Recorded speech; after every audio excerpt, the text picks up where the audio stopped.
जैसे ही आप ये शादी का ईयर निकालने वाला कॉन्सेप्ट सीखोगे तो सबसे पहले आप अपने मम्मी पापा की जाके चेक करोगे कि पंडित जी ने जो सही बताया क्या वो निकला था कि नहीं। मेरी मम्मी पापा की जो शादी हुई थी क्या उस डेट पे या उस नंबर पे हुई थी या नहीं।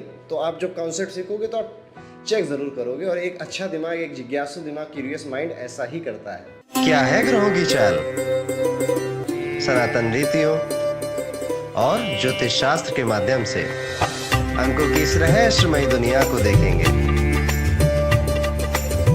सितारों के राज खोलेंगे। राधे राधे। एस्ट्रोलॉजर पंडित यूट्यूब चैनल के साथ राधे राधे। आज के इस वीडियो में हम जानेंगे कि आपकी शादी कब होगी। शादी एक ऐसा टॉपिक है जिसके बारे में हम सबको दिलचस्पी होती है। जिनकी शादी हो जाती है वो भी परेशान होते हैं, जिनकी शादी नहीं होती है वो भी परेशान होते हैं। बहरहाल आज के वीडियो का ये टॉपिक नहीं है कि आपकी मैरिड लाइफ कैसी होगी। वीडियो का जो प्रिसाइज टॉपिक है ये कि आप अपनी ही डेट ऑफ बर्थ से कैसे जान सकते हैं कि आपकी शादी किस साल में होगी, किस ईयर में होगी। बहुत ही इजी कॉन्सेप्ट है। न्यूमरोलॉजी में ये बहुत ही वाइडली यूज्ड कॉन्सेप्ट है, तो मैंने सोचा कि आपके लिए इजी बना दूं अपने इस वीडियो के माध्यम से। शादी किस साल होगी उसको कैलकुलेट करने के लिए हमें कुछ नंबरों की ज़रूरत होती है। वो नंबर आपकी डेट ऑफ बर्थ से ही निकल कर आएंगे। लेकिन एक कॉन्सेप्ट है जो आपको बहुत पहले सीख लेना चाहिए ताकि ये पूरा वीडियो आपको आसानी से समझ में आ जाए। उससे भी पहले मैं आपसे रिक्वेस्ट करूंगा कि एक पेन ले लीजिए, एक पेपर ले लीजिए, क्योंकि जैसे ही आप ये शादी का ईयर निकालने वाला कॉन्सेप्ट सीखोगे तो सबसे पहले आप अपने मम्मी पापा की जाके चेक करोगे कि पंडित जी ने जो सही बताया क्या वो निकला था कि नहीं। मेरी मम्मी पापा की जो शादी हुई थी क्या उस डेट पे या उस नंबर पे हुई थी या नहीं। तो आप जब कॉन्सेप्ट सीखोगे तो आप चेक ज़रूर करोगे। और एक अच्छा दिमाग, एक जिज्ञासु दिमाग, क्यूरियस माइंड ऐसा ही करता है। फिर आप मम्मी पापा की चेक करने के बाद अपने भाई बहन, कज़न, दोस्त यारों सबकी चेक करोगे। उसके बाद फिर अपने लिए करोगे। बहुत अच्छी बात है, इसलिए पेन और पेपर लेके बैठ जाइए ताकि बाद में आपको ये वीडियो दोबारा से ना देखना पड़ जाए। एनीवेज, सबसे पहले पहला कॉन्सेप्ट जो आपको सीखना है वो है पर्सनल ईयर को कैसे कैलकुलेट करते हैं। ये एक ही कॉन्सेप्ट है, ये सीख जाओगे आप तो पूरा सेशन ये बहुत ईजी हो जाएगा आपके लिए समझने के लिए। पर्सनल ईयर कैसे कैलकुलेट करते हैं। आपकी डेट ऑफ बर्थ में 3 एलिमेंट है, डेट, मंथ और ईयर। ठीक, अब इस डेट और मंथ ईयर में आप जो ईयर वाला पार्ट है उसको ऐसे पकड़िए और फेंक दीजिए। उसका कोई मतलब नहीं है हमारे इस कॉन्सेप्ट में। हमें आपकी चाहिए डेट और मंथ। करेक्ट, यहां तक समझ में आ गया आपको।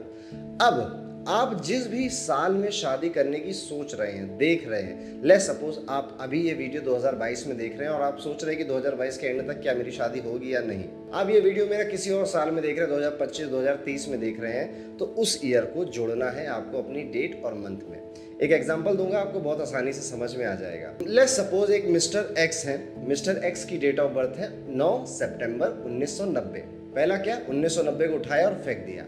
अब मिस्टर एक्स के पास क्या बचा, 9 सितंबर। अब 2022 क्योंकि अभी चल रहा है तो मैं 2022 को भी इसके बगल में लिख दूंगा। उनके बर्थ ईयर की जगह मैं जो करंट ईयर है वो लिख रहा हूं, याद रखिएगा।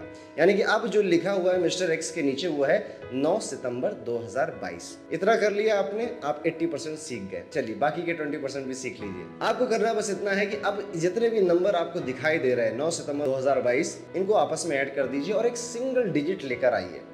अंक ज्योतिष में जितने भी खेल हैं वो सब 1 से लेकर 9 तक है। अब इसी डेट को जो हमने एक एग्जांपल लिया है, आपकी कुछ और हो सकती है, आप अपने साथ वो चीज़ करिए। तो हम करेंगे 9 प्लस सितंबर का 9 प्लस 2022 का 2 प्लस 0 प्लस 2 प्लस 2। करेक्ट। अब इसको आपस में जोड़िए। 9 प्लस 9 18 हो गया, प्लस 2 20, 22, 24 आया। अब तो इस 24 को हम वापस से ऐड कर देंगे। 2 प्लस 4 इक्वल टू 6। ये जो 6 आया है ना, ये है पर्सनल ईयर। मेरे एग्जांपल का 6 आया, आपका 1 से लेकर 9 तक कुछ एक अंक आ रहा होगा।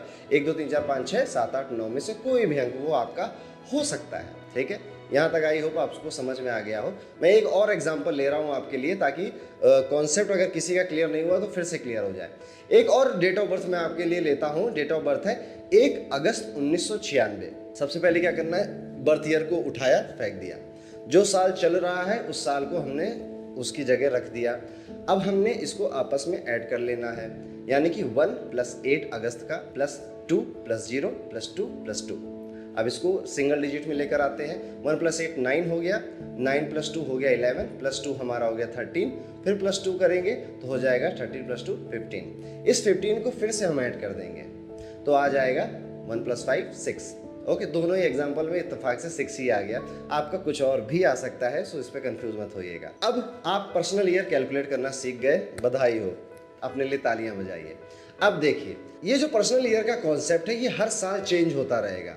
आपने अभी मेरे इस वीडियो को देखकर 2022 को ऐड किया होगा, जब साल बदल जाएगा तो आप 2023 को ऐड करेंगे, फिर 24, 25, 26 ऐसे ऐड करते रहेंगे। तो ये पर्सनल ईयर हर साल हर एक कैलेंडर ईयर के साथ चेंज होता रहेगा आपका। करेक्ट? यहाँ तक आपको आई होप समझ में आ गया होगा।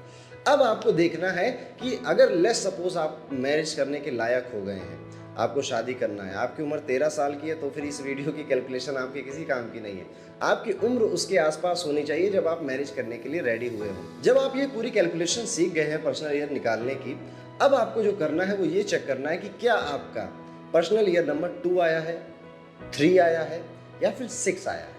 अगर 2, 3, 6 में कोई एक नंबर आपका आया है तो उस साल आपकी शादी होने के बहुत ज़्यादा चांसेस हैं। उस साल आप विवाह के बंधन में बंध जाएंगे, इसके बहुत अच्छे चांसेस हैं। आपका कुछ अलग भी आ गया होगा, मैं उसको आगे बताता हूँ, एक्सप्लेन करता हूँ। तो सबसे पहली हमारी कैटेगरी ये है कि आपने जैसे सोचा कि मेरी शादी क्या 2024 में होगी और ये पूरी पर्सनल ईयर की कैलकुलेशन करी और आपका 2, 3 या 6 में आ गया, तो there is a very good chance कि आपकी शादी 2024 में हो जाएगी। अब हम आगे बढ़ते हैं। अगर आपका 7, 8 या 9 आया है तो इसका मतलब है कि आपकी शादी होने की 80% चांस है। पहले वाले में मैंने कहा 100% चांस है, बहुत अच्छे चांस है, ठीक है, कि 2, 3, 6 में बहुत अच्छे चांस है, ऑप्टिमम प्रायोरिटी नंबर 1। अब 7, 8 अगर 9 आया तो प्रायोरिटी नंबर 2, अभी भी चांस है बट थोड़े से कम है, ठीक है, हो सकता है हो भी जाए, हो सकता है ना भी हो। तो 7, 8, 9 में थोड़ा सेकंड प्रायोरिटी पे इसको रखते हैं, ठीक है। तो बस इतना ही होता है मैरिज का ईयर कैलकुलेट करने का, ठीक है। अब जिस भी पर्सनल ईयर नंबर में आपकी शादी हुई होती है, वो शादी कैसी होगी, वो मैरिड लाइफ कैसी होगी, ये भी बहुत अच्छा एक टॉपिक है जिसको मैं बहुत एक्सप्लेन करके अपने आने वाले वीडियो में ज़रूर आपको समझाऊंगा। क्योंकि बात हो रही है शादी की, तो मैं एक बोनस टिप आपको ज़रूर दूंगा। अगर पर्सनल ईयर 5 आ जाता है तो वो शादी आपकी बहुत ज़्यादा अच्छी नहीं साबित होती है और शुरुआत के 2.5 से 3 साल में आप देखोगे कि एडजस्ट होने में दोनों पार्टनर को बहुत डिफिकल्टी होती है। बेबी का इशू भी हो सकता है आपको आगे चलकर, अगर पर्सनल ईयर 5 पे आपकी शादी हुई है, मैरिज हुई है। ओके, एक और टिप मैं आपको दे देता हूँ। ये टिप उन लोगों के लिए है जो किसी के साथ लव रिलेशन में है या फिर शादी देखने जाते हैं, अरेंज मैरिज करते हैं, ठीक है। तो आप एक चीज़ चेक कर सकते हैं कि आप जिस भी पार्टनर के साथ हैं या फिर कोई रिश्ता देखने किसी लड़की के या किसी लड़के के घर जा रहे हैं, तो आप स्क्रीन पर देखिए, आप एक हृदय रेखा आपको दिखाई दे रही होगी। हृदय रेखा ये होती है दायां हाथ, राइट हैंड की हृदय रेखा देखनी है आपकी।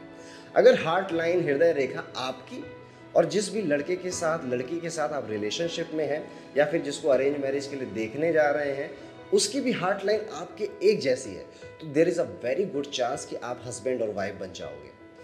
90% केसेस में आप अपने मम्मी पापा की, जिनकी जीजा या दीदी की शादी हुई होगी, उनकी हार्ट लाइन राइट हैंड की देखिएगा, 90% केसेस में हार्ट लाइन हस्बैंड वाइफ की सेम होती है।